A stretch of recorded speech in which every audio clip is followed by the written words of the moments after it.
Ibigay ko sa inyo mga kababayan yung mga argumento ni Sara Duterte na binigay sa Supreme Court. Bakit tumakbo siya doon at gustong ipatigil po yung impeachment trial laban sa kanya? Sabi niya, mas masakit pang iwanan ng jowa kaysa sa ma-impeach. Ngayon mga kababayan, taranta sila sa kakatakbo. Nagtakbuhan po. Una yung mga abogado, grupo ng mga abogado na pinangungunahan po ni Attorney Torion, yung abogado ni Pacquiao. Tapos ngayon na mismo, si Digong to the rescue sa kanyang anak. Isa sa mga abogado na nag-file ng petisyon sa Supreme Court para ipatigil po yung impeachment. Ibasura na. Kasi daw, ang rason mga kababayan, nag-violate, defective daw mga kababayan yung impeachment complaint. Kasi binayolate yung 1-year bar rule. Sabi ko nga mga kababayan, ang defective po yung mag-ama. Defective yung pag-ugali. Kung hindi sana sila defective sa kanilang pag-ugali, official ka ng bayan, si Sara Duterte, Vice Presidente, pagbantaan mo yung ating Pangulo, publicly, no joke, no joke, kung hindi defective ang utak. Di may kaso, mga kababayan, impeachment case. Tapos, sa DOJ, may case build up pa, mga kababayan, criminal case, inciting to sedition. Ganon din si Digong. Kasi defective. Defective po yung kanilang pag-iisip. Wala sana silang mga problema, mga kababayan ngayon, na kinasadlakan kung hindi defective ang pag-iisip nila. Walang tigil sa paninira at inaawa yung ating Pangulong Bongbong Marcos as gustong i-take over yung gobyerno. Di ba? O ngayon, sinasabi nila defective. Ito ngayon, mga kababayan, ang sabi dito sa report ng Inquirer, Sara's argument, House impeachment invalid niya dahil sa pag-violate ng 1-year bar rule. Pati argumento nila mga kababayan, defective rin. Buti nga, para hindi pabura na ang Supreme Court. Ay kung tingin ko po rito, itong pagtakbo nila sa Supreme Court, desperate na po ito. Desperate move. Desperate act to save Sara Duterte. Nawala na pong ligtas. Bumagsak na ang Sword of Damocles, mga kababayan. At sunod-sunod na babagsak yung iba pang mga Sword of Damocles dahil sa kanilang mga kagagawan. Pangwawalang hiya sa ating gobyerno. Pangwawalang hiya sa ating Pangulong Bongbong at sa buong family, pati yung Kongreso dinamay. O ngayon, bumuelta mga kababayan yung Kongreso. Corner sila ngayon. Takbo mga kababayan sila sa Supreme Court na malamang hindi po siya paboran. Yan sabi dito sa Inquirer, Rappler. Ang intention to block the looming impeachment against her. Null and void niya yung indictment sa kanya ng Congress. Kasi binayolate daw yung 1-year bar rule ng 1987 Constitution which states that the House cannot initiate impeachment proceedings against the same official more than once within a period of 1 year. Doon pa lang po sa premise nila ng kaso, yung sinight nilang facts of the case. Hindi man fact po, kundi fake news. Twisted information mga kababayan. Yan sabi dito. The first impeachment niya, complaint against Duterte was filed on December 1, 2024 with 2 more petitions filed within the same month. There were only 16 signatories in that complaint niya consisting of former elective and appointed officials, members of the academe in the Catholic Church and civil society leaders. They argued that the House rules niya dictate that the House Secretary General must immediately refer the verified impeachment complaint to the Speaker who shall include it in the order of business in the plenary within 10 session days per the Constitution. Ini-question nila yung proseso. They're actually buying time siguro. Yun ang intensyon nila. Just to delay the impeachment. The impeachment trial. Hoping na yung Supreme Court papaboran sila. And yung prayer nila mga kababayan, ibasura ng tuluyan. Mag-intervene yung Supreme Court, ibasura yung impeachment. Malabo pa sa malabo pa sa sabaw ng pusit. Sabi nga natin, yung sole authority po na sagawa ng impeachment trial at mag-initiate ng impeachment, nandun sa Congress, the House of Representatives. Then yung impeachment trial, sole authority din, sole power ng Senado. Yan ang paliwanag po ng mga abogadong di kampanaryo na hindi twisted yung kanilang paniwala. Nandun sa totoo, mga kababayan, na interpretation of the law. So sabi po sa petition, Secretary General Reginald Velasco Anya, however, did not do that even when he admitted on January 10, 2025 that the complaints have been verified and were ready to be for transmittal to Speaker Martin Romualdez. He held on to the petitions. Pinigil. He said this was to heed some lawmakers' request anya to delay the submission of the petition as they were mulling over the filing of a fourth impeachment complaint. Velasco supposedly wanted to forward all the petitions anya at once to Romualdez office for consolidation. Yeah, tama naman po yung mga aksyon kasi paano marami yung nag-file, di ba? Alam nga naman, kada pag-submit ng impeachment complaint, verified, itatransmit na agad. So ginawa lang yung tamang sistema. Lalo't ang pag-aaralan ng mga congressmen, medyo anya malabo itong mga naunang impeachment complaint. Dapat na niya, ayusin natin. Ayun na nga po, yung fourth impeachment. Yun ang in-endorse ng napakaraming mga congressmen. Dahil sa signature na more than one-third ng members, yung requirement po, 103 man lang na signature. Hindi na kailangang dumaan pa sa hearing ng Committee on Justice. Ilumampas pa po, 215 yung unang nagpirma at may humabol pa. 153 na nga po, sabi sa latest report. But anyway, let the Supreme Court rule on it para po malinaw ang lahat. Ayos lang yan. Sabi ng argumento ni Sara, had the 3 complaints been forwarded anya to the Speaker's office ahead of the fourth complaint, the House would have been forced as required by the Constitution to refer them to the Committee on Justice. Once a complaint is referred to the said panel, no more complaints would have been entertained for the next year as it would have gone against the 1-year bar rule. The first 3 complaints anya never passed through the Justice Committee because of what Secretary General Velasco did. So these petitions anya were not considered initiated. So why is Duterte invoking the 1-year bar rule? Ang argumento mga kababayan ng kampo ni Duterte that Velasco did not endorse the complaints to Romualdez to give the House more time to gather signatures in support of Duterte's impeachment, which finally took place on February 5, the last day of plenary session in the House before it went to a 3-month break and 2 months after the first complaint against Duterte was filed. Yan man ang diferensya doon na nag-gather ng signature. Parte yun ng normal operations. Siyempre, mag-gather ka ng pirma ng kung sinong mag-endorse. Alangan man hindi. May requirement po. Tama. At may shortcut. May long procedure na dadaan pa sa malinaw yung mga paliwanag, dadaan pa sa Committee on Justice, may shortcut. Kailangan lang na i-gather yung pirma, enough signatures. More than enough na nga po. So ano ang diferensya? Ang defect po sa inyo. Sa ulo ninyo ang may diferensya. Yung complaints po, pinag-aralan ng mga matitino na members ng Congress, mga abogadong di kampanaryo. Hindi po yung abogadong 75 lang yung yung grado, pasag-awa. Di ba? Kaya nga, excited tayo sa impeachment trial. Tingnan natin kung makipag-argumento si Digong. Tatayo daw mga kababayan na isa sa mga defense lawyers. Tingnan natin mga kababayan kung hindi umula ng pagmumura kasi hindi na kaya niyang idepensa yung kanyang anak, makukonvict. Pag nagmura siya na nagmura, lalo mga kababayan na mapapadali yung conviction. Kasi kasama doon yung pagmumura sa impeachment complaint. O, di ba?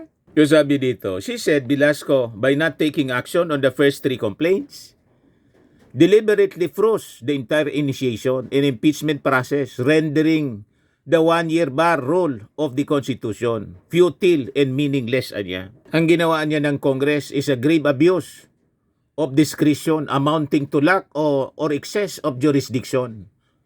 With these acts, anya, of Congress, the necessary implications is that the Secretary General can freeze impeachment complaints in perpetuity and hang them over the head of the impeachable officer for as long as she wants, which is not only absurd and ridiculous, but could be used as a tool for harassment, the petition read. Hindi man po, hindi sanay sa harassment yung Congress. Ang sanay po sa harassment, yung Duterte administration. Sanay sa harassment at pagbabanta. Yung latest nga po, nag-joke na naman ng ipapatay yung 15 mga senador. Kaya yung ating Pangulong Bongbong Marcos doon sa Pasay, sa proclamation rally, chinik niya muna before na nagpatuloy siya sa kanyang mensahe. Itsikong muna niya kung ilan kayo dyan, kung 12 pa, baka niya nasabugan na ng Granada. Kinasuhan po ni General Torre. Yun kaya ito mga statement ninyong harassment, wala man yan. Never na may records ng harassment po ang ating Pangulong Bongbong Marcos. Napakabait po ng ating Pangulo. Kahit pinagbantaan ang pinagbantaan, wala ka pa ring maririnig na masasamang salita. Hindi po siya nagmumura. Kumbaga nag-react siya, level lang po yung kanyang reaksyon. Tama lang, desente yung mga pananalita. Dati yung kanyang anak na si Sandro, nagtaka pa niya kayo kung bakit ako yung unang pumirma. Pinagbantaan na yung tatay ko, yung nanay ko, pati si Tito, Speaker Martin Romualdez. Nagtaka pa kayo kung bakit ako ang unang pumirma. Ang ibig sabihin nila, wag lang gagawa ng aksyon yung ating Pangulong Bongbong Marcos, yung kanyang administrasyon, yung ating mga authorities, including yung anak na si Sandro, wag lang mag-react kasi sa term na ginamit ni kaya hindi siya mag-react ng against sa term ni Amy Marcos. Sanay na niya kami sa trust talk ng mga taga Davao.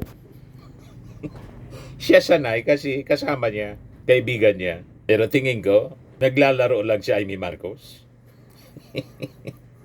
Yung sabi rito, simply put, the act performed by respondent House of Representatives to avoid the application of the one-year bar is the very act that calls for its application. Ngayon, nag-react yung mga members ng Congress dito po sa pagtakbo sa Supreme Court ni Sara Duterte. Sabi ni Dong Gonzales ng Tarlac, Sara Duterte afraid of bank records being exposed. Kaya tumakbo na siya sa Supreme Court para ibasura yung impeachment case. Masasyak siguro ang buong Pilipinas, buong mundo mga kababayan. Kasi yung mga OFWs po, nagkalat sa buong mundo, masasyak na madiskubre na may ill-gotten. Di ba? Hindi tulad ng ng ating Pangulong Bongbong Marcos, yung Pamilya Marcos. Sunod-sunod yung pagbasura sa mga kasong ill-gotten.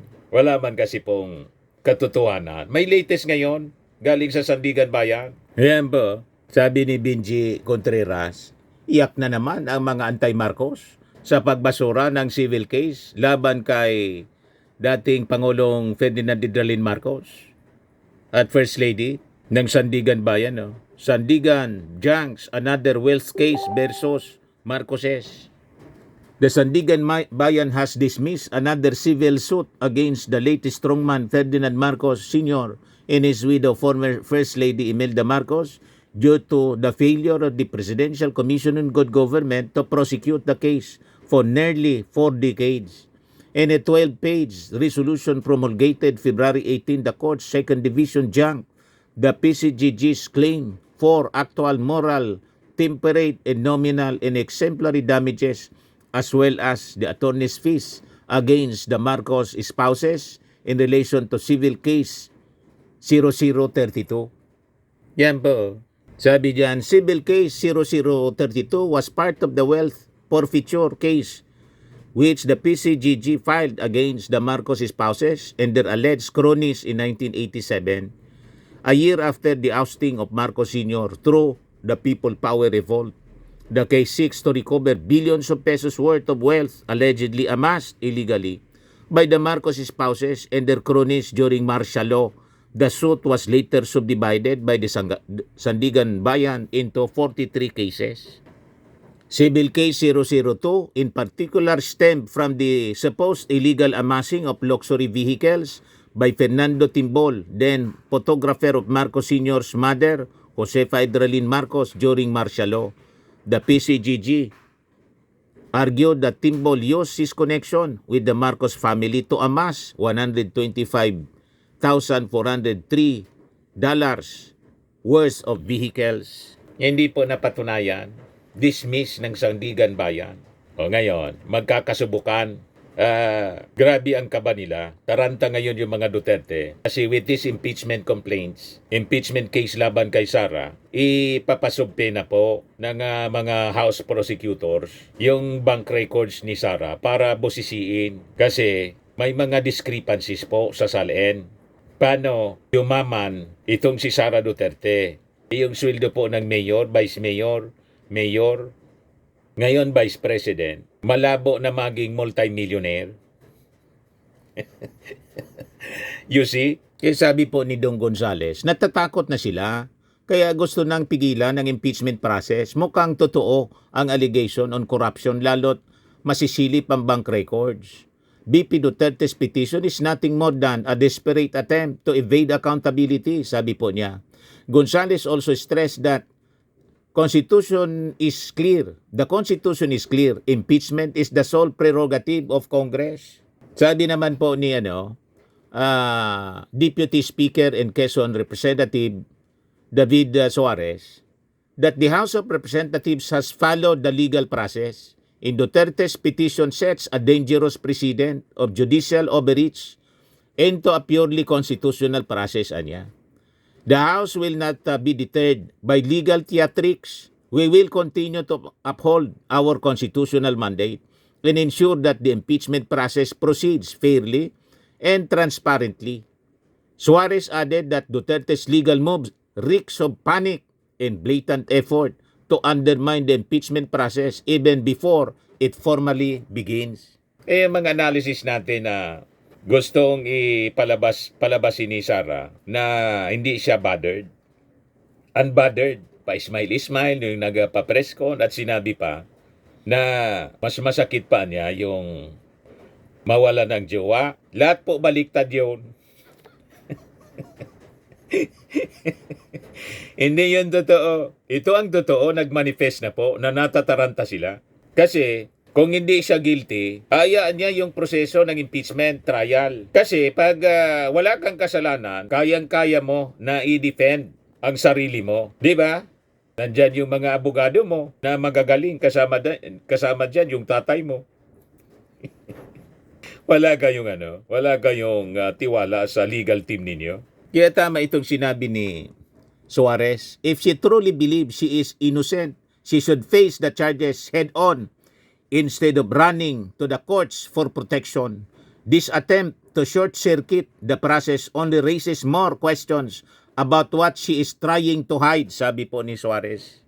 Tama, parang yung mga kampo nila na mga fake news peddlers tumakbo sa Supreme Court, nagpasaklolo. Imbis sagutin yung TRICOM, yung mga katanungan, investigasyon ng TRICOM sa pagpapakalat nila ng fake news, sabi nila maiisog sila.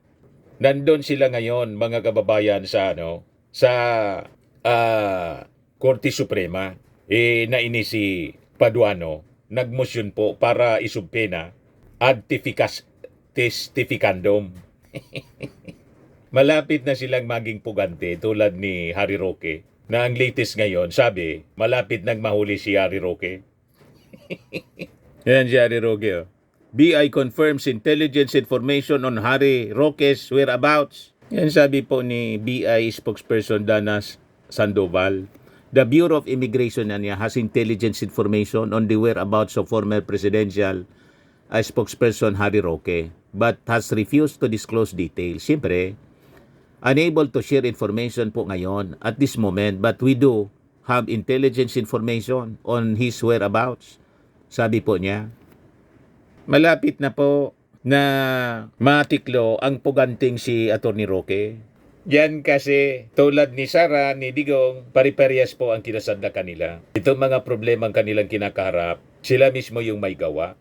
Tama pa? At yung sarili nila yung dapat na nasisihin. Walang iba. Balik tayo kay Gonzales at Suarez. Yan sabi po ni Gonzales. The Constitution is clear, impeachment is the sole prerogative of Congress. Natatakot na sila kaya gusto nang pigilan ang impeachment process. Mukhang totoo ang allegations on corruption, lalo't masisilip ang bank records. Sabi man ni Suarez, if she truly believes that she is innocent, she should face the charges head-on instead of running to the courts for protection. This attempt to short-circuit the process only raises more questions about what she is trying to hide. Correct na correct po. O ngayon, pakinggan natin itong interview po ng One News kay isa sa mga prosecutors din, House prosecutors, si Congresswoman Jinky Beatrix Luistro ng Batangas. Yan po yung interview sa kanya last night. Okay, let me discuss about the salient documents they mentioned in the petition for issuance of temporary restraining order and permanent injunction, okay? First, ang sabi po nila, we did not follow the rules on verification. It is clear in our Constitution that the Congress promulgate its own rules on impeachment.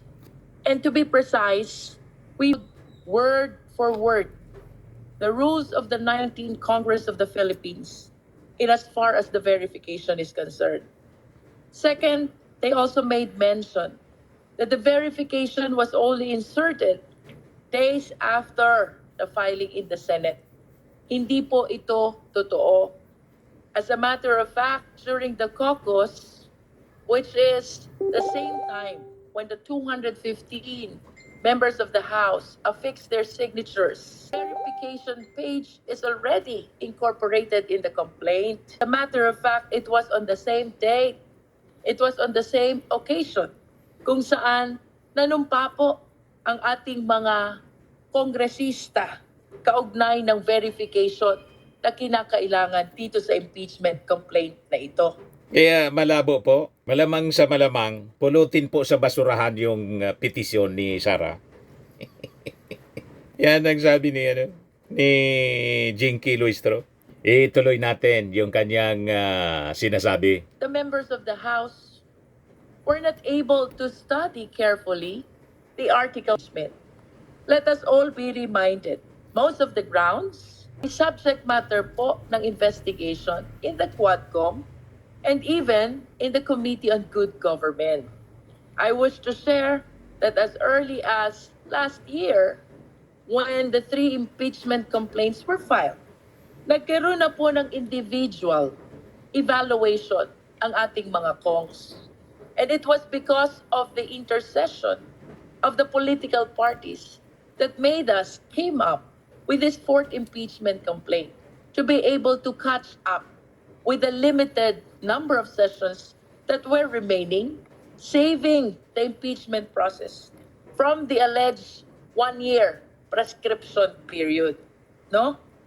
And fourth, ang sabi po nila, the Vice President was denied due process. And we beg to disagree. As a matter of fact, a summons will be issued to her. He will be asked to answer. And she will be given time to present her evidence. This is what due process is all about. And finally, about the 1-year prohibition period. Ang sabi yung impeachment process mismo po, yun ang due process para kay yung impeachment trial. Hindi tulad ng AGK, walang due process talaga yun kasi sentensyado na. Death sentence ka agad. Pero si Sara, mga kababayan, may due process.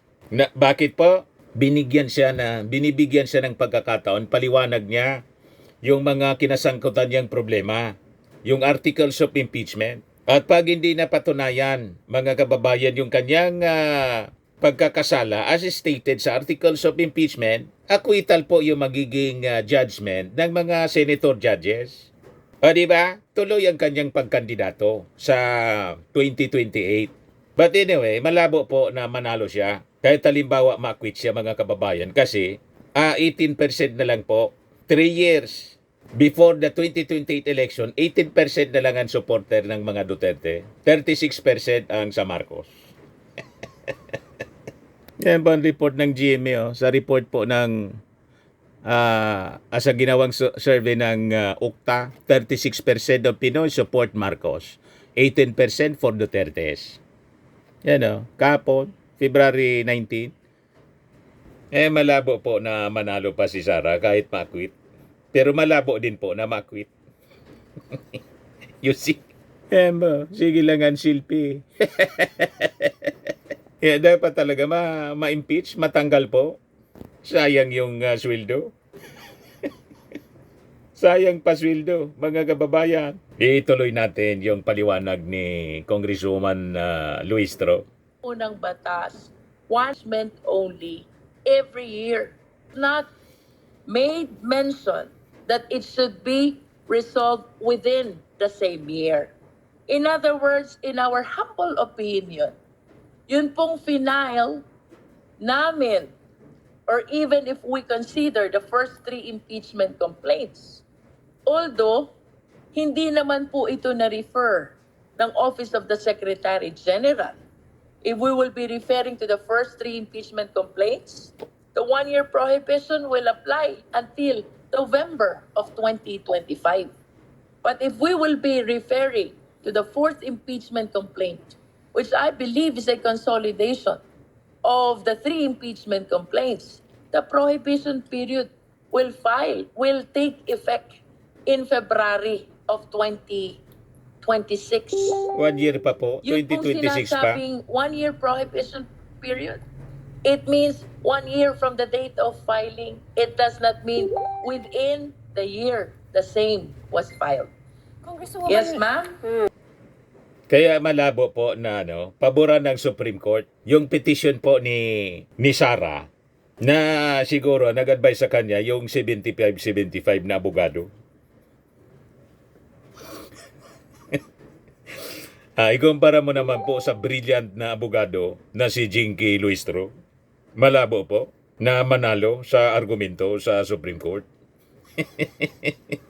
Lalo na po sa impeachment trial. Bagang marinig lang natin yung pagmumura ni Digong at magwala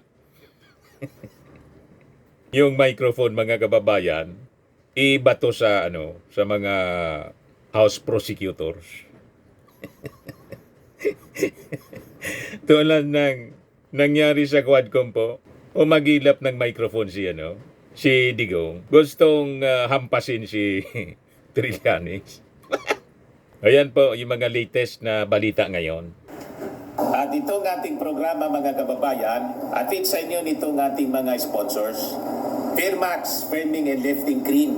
Pinapay po sa mga pulses in affected area. Mainam po ito sa mga pains at paninigas ng mga kaso-kasuan. Ito sa mukha naman yung application, anti-aging, Automax po siya. Ito ay Glow 60, mga kababayan. Whitening po siya.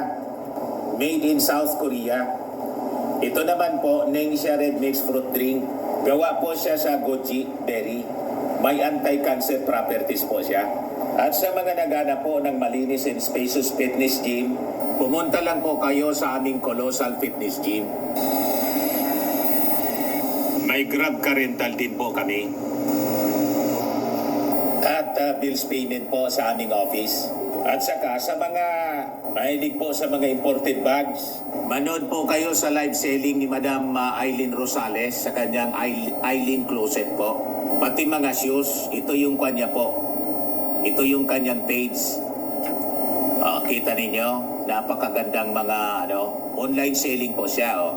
Si Madam Aileen Rosales. Cellphone number niya po 773-798-7816.